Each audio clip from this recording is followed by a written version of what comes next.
My life had recently been plagued by a persistent bout of rotten luck. I'd been terminated from my last job. The weeks spent unemployed were slipping into months despite the stacks of applications I'd filled out, and every credit card I possessed had been maxed out to its limit. Bitterness and self-loathing had poisoned every fiber of my being and left me with an inescapable melancholy that I was starting to believe was incurable. My latest humiliation had been to dig through my wallet for spare change as a cashier fixed me with a plastered-on smile and an impatient line grew behind me, only to find that I still didn't have enough money to purchase a meager amount of groceries. I'd headed to Woodharrow Park afterwards, a local, secluded, sleepy stretch of land, to clear my head. The park was empty when I arrived, leaving me free to wander the paths alone and aimlessly. Hunger gnawed away at me like a familiar enemy that I could never quite shake. In a final indignity, the previously sunny sky suddenly began to pour rain. I, of course, was not carrying an umbrella. I was so absorbed in my own misery that I barely felt the gentle tug on my jacket sleeve.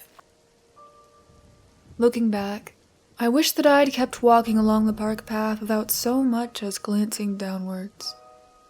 I wish that I'd ignored the soft, silent plea for my attention. I wish that I hadn't made the horrible mistake of believing that a hand with a touch so timid and helpless was incapable of holding the power to be terrifying. But instead, I foolishly stopped in my tracks. And ever since that fateful decision, I have not had a single moment of peace.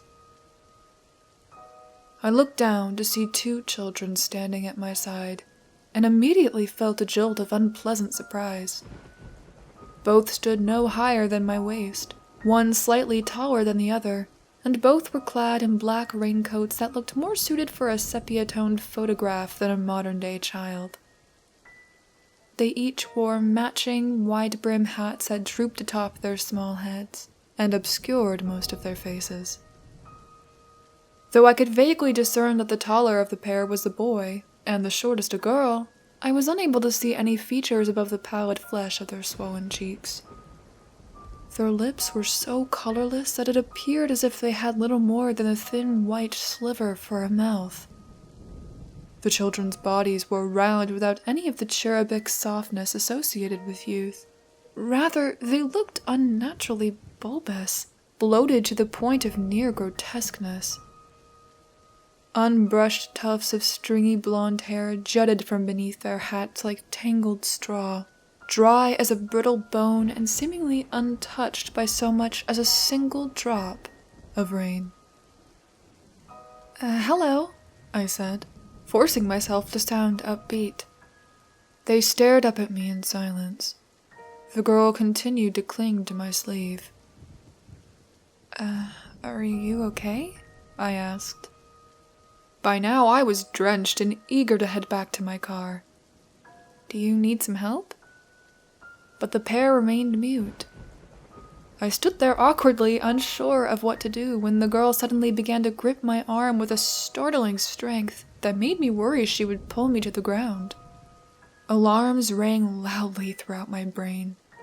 I felt an immediate urge to extract myself from her unsettling grasp and leave them both behind in the rain. "Well?"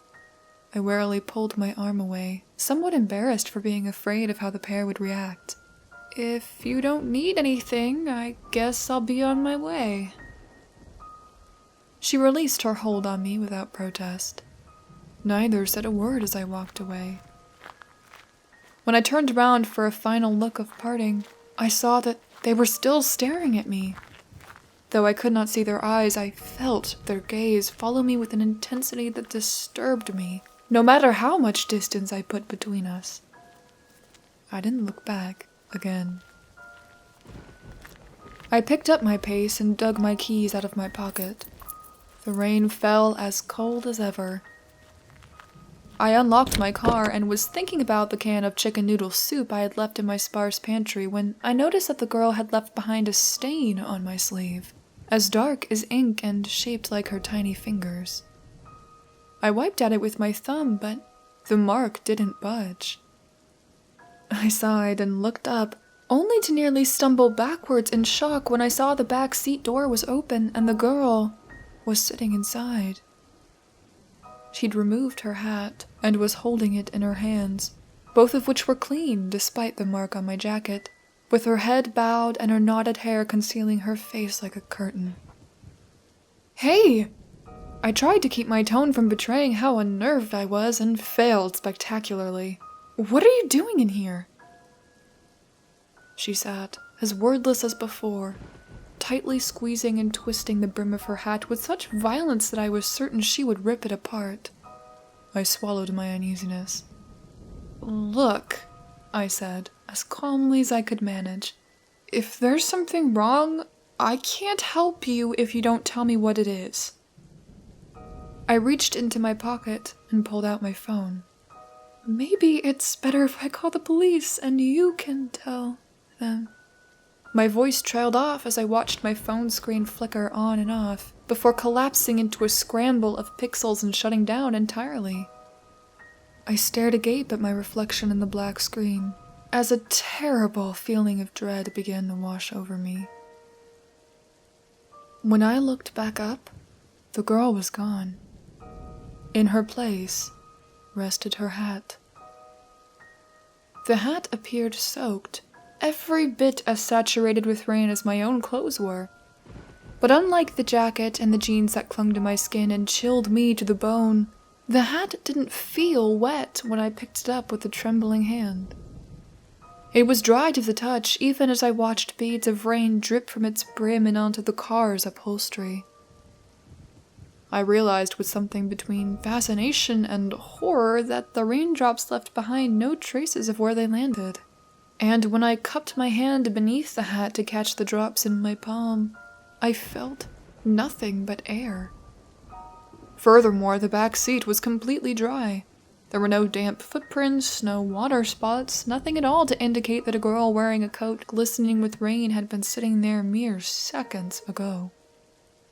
I turned to fling the foul thing into the parking lot and gasped out loud when I saw the boy standing only a few feet away.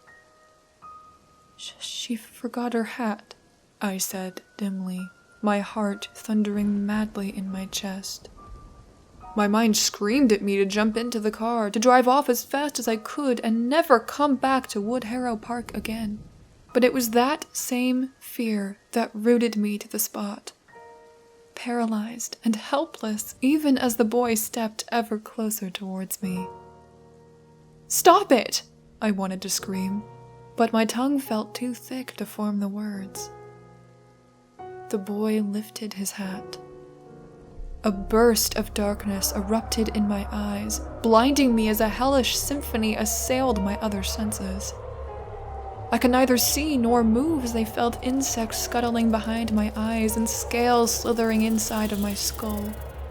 The vile taste of putrid water filled my mouth as the deathly scent of rot flooded my nostrils. Final breaths rattling in dying throats, drowning bodies thrashing in water as they sank, screams of agony so shrill that they sounded inhuman. I heard them all and many hideous more. I stood, frozen in the terrifying darkness as the rain furiously slashed at my flesh like cold blades, unable to weep or let out a watery cry for help. Suddenly, I felt someone grab hold of my hand and pull me free from the loathsome trance, just as abruptly as I had been consumed by it. My vision returned, and I saw that I was now alone. Even the girl's hat had disappeared. I dove into my car and sped away from Woodharrow Park. The sky grew clearer with every mile. When I got home, I peeled off my wet clothes and climbed into the shower. I sat there beneath the hot spray, immersing myself in the steam and the warmth, and jumped out the instant it turned cold. I dried off and crawled into my bed, burying myself beneath the blankets as my mind raced with the nightmare I had endured. I wondered if the children, whoever they were, had somehow been drawn to the despair I'd felt as I'd walked through the park. Perhaps my hopelessness and sorrow had served as a miserable beacon, guiding them towards me and leaving me vulnerable to their presence. There was one thing I knew for certain. It was the girl who had rescued me. I'd known it the second I felt her hand touch mine. I realized now that she hadn't climbed into the car to frighten me. She had only wanted me to stay with her in the park. Tears slid down my cheeks as I thought of her being forced to forever wander Woodharrow with no one but a boy who carried hell beneath his hat to keep her company. Maybe she too had once visited the park while bearing a sadness as heavy as my own, only to wind up imprisoned by it. I slept fitfully. When I awoke the following morning, I discovered that the stain on my coat sleeve had somehow bled onto my arm. I spent hours trying to wash it off, scouring my flesh until it grew angry and raw, but the mark refused to be cleansed away. I sat on the floor of my bathroom, gazed down into the imprint of the girl's fingers on my reddened skin, and felt the horrid chill of Woodharrow's rain creep down my spine. That was last week. The mark still remains on my arm, and at night I toss and turn and vividly dream of the park. I've told myself repeatedly that I can't go back there, that I was lucky to have made it out alive and might not be so fortunate again. But I can't stop thinking about the girl. I pity and fear her in equal measure. When it rains, I look out the window and wonder if I'll see her outside waiting for me, clutching her hat and bowing her tangled head. The thought both saddens and terrifies me. So, I've made a decision, and perhaps I'll live long enough to regret this one too. As soon as I've finished posting this, I'm grabbing my car keys and driving to Woodharrow Park. I know that I might be walking towards my own doom. I know that the marks on my arm are likely a bad omen. I know that the girl may be every bit as malevolent as the boy, and that she may be trying to lure me into a trap of her own. I know that there's a strong chance I'll never be able to come back and tell you what happened. But I can't keep reliving the same nightmare over and over again. In a way, I never truly left Woodharrow. My mind wanders its paths even as I hide away in my home. I've got to go now. Wish me luck. I have a feeling it's going to rain.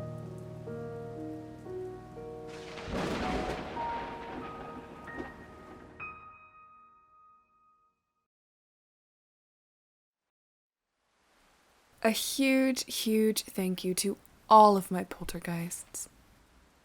Alex Schaefer, Bobby Tripp, Calderin, Daniel O'Connell, Erica Warren, Forever, Shadow Blackhawk, JTX31, Mark Zapan, Brian Horn, Spirit Father, Stephen Swiftbird, Twisted Skipster, Alternative Night, and Michael Folks.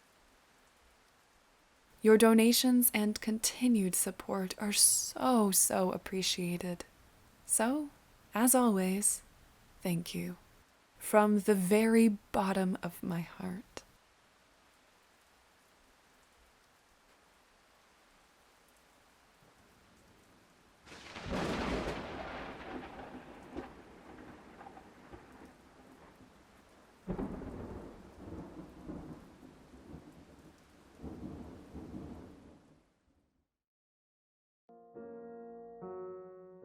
My Aunt Mel was one of the strongest women I ever knew. She stepped in to raise my brother Keith and I after we lost Mom.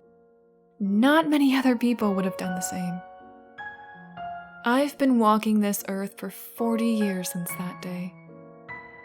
The reason I'm sharing this bit of information is that our aunt's not doing so good. But nothing could possibly prepare us for the state we found her in.